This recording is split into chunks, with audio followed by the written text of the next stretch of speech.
Can you imagine how Ruth felt on her wedding day? She's there, she's dressed, she had been through a lot.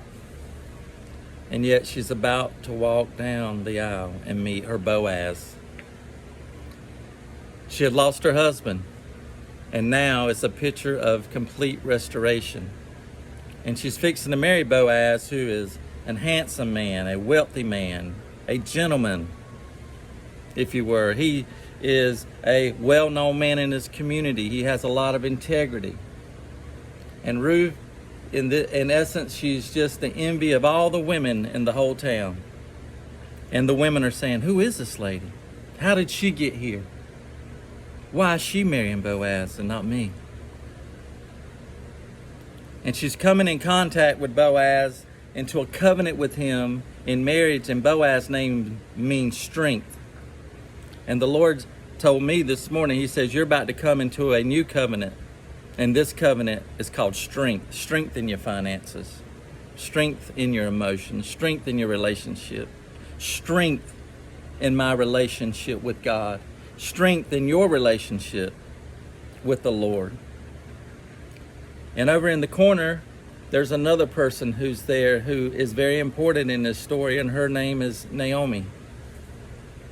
And when Naomi had lost her husband, she was sad, but then she lost 2 sons, and one of those sons was the husband of Ruth. And so she's been through this whole journey of restoration.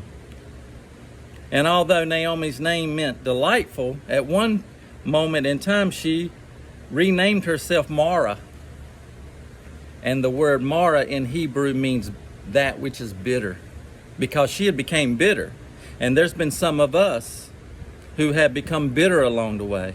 We've been bitter because of the financial situations. We've been bitter because of the relationship situation. We've been bitter because of everything that's been going on, the health and the things, the wealth and all these things.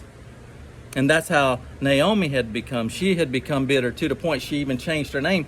And she's over there in the corner at the wedding, and she's looking at Ruth, whose name means companion or friend, who's about to marry Boaz, whose name means strength. And she's crying. But these are no longer tears of sorrow. They're tears of joy, because she knows that this marriage, this covenant, represents complete restoration.